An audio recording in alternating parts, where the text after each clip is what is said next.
இரண்டாம் வாசகம்.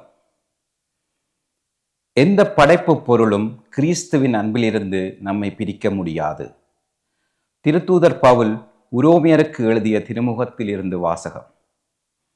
சகோதரர் சகோதரிகளே, கிறிஸ்து இயேசுவின் அன்பிலிருந்து நம்மை பிரிக்கக்கூடியது எது?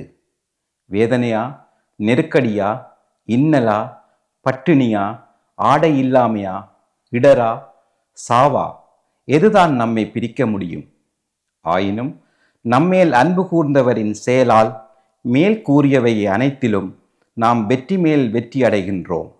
ஏனெனில் சாவோ, வாழ்வோ, வானதூதரோ, ஆட்சியாளரோ, நிகழ்வனவோ, வருவனவோ, வலிமை மிக்கவையோ, உன்னதத்தில் உள்ளவையோ, ஆழத்தில் உள்ளவையோ, வேறெந்த படைப்போ நம் ஆண்டவர் கிறிஸ்து இயேசுவின் வழியாய் அருளப்பட்டுள்ள கடவுளின் அன்பிலிருந்து நம்மை பிரிக்கவே முடியாது என்பது என் உறுதியான நம்பிக்கை. இது ஆண்டவரின் அருள்வாக்கு.